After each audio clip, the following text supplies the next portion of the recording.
You are at the end of the rant rainbow, where I rant about whatever my patrons wanted me to rant about like a year ago. This one's for Drinks Menu, who says, rant about Magical Circle Guru 2017. Personally, I fucking love it. I've been getting recommended this show since it came out. I saw, some other anime YouTubers like Caribou Kun are very big fans of this show.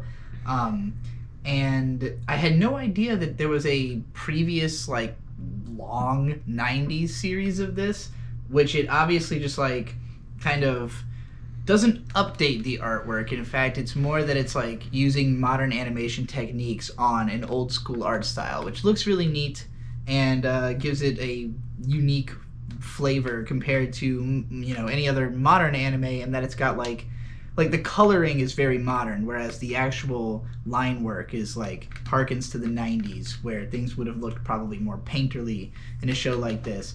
As for the content of it, this is essentially a Dragon Quest / generic RPG parody, of which there were a ton in the late 80s and early 90s. This was a common genre type. I've seen a bunch of short OVAs and stuff that were similar to this.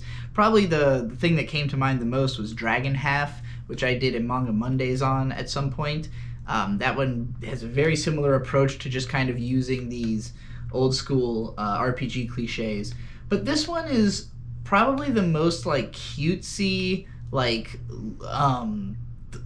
least adult, I guess, of these. It's very tame and trying to be more adorable than anything else, and it succeeds at that. The little girl is fucking cute as hell, and her little magic, the part where she's upset because she can't wear cute clothes because she's just got this black robe that it happens to just be awesome at magic but is really boring to look at. But then he gets her little flower thing for her hair at the end, so that was sweet.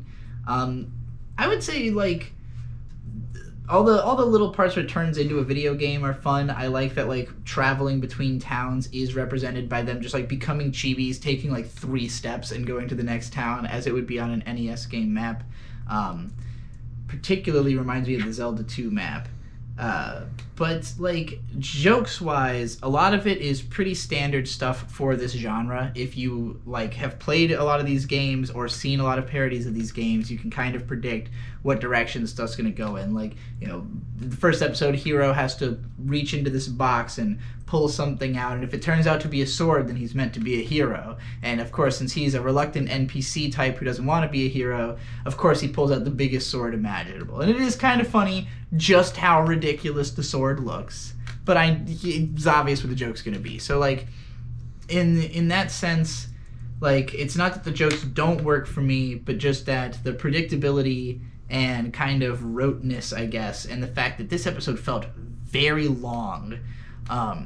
It's a low tempo adventure. If you get locked into the feel of this show right away, I think if you're laughing actively as you're watching this episode, you'll probably love this whole show. For me, I was not really laughing out loud. I was enjoying moments, particularly screen cap and GIF moments. This is a show that to me would be better as a series of just all the cutest screen caps and funniest little GIF animation moments.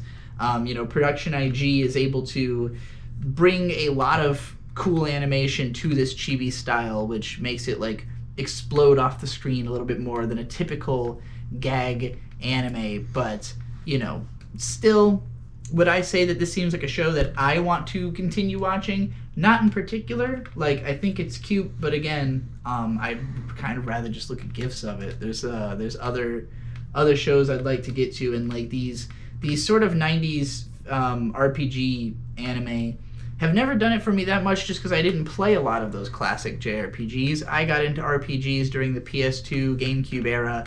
My idea of a JRPG is a big, elaborate story with tons of cutscenes, So while I can appreciate this stuff historically, having gone back and looked at a lot of those games in anime, it's not nostalgic for me.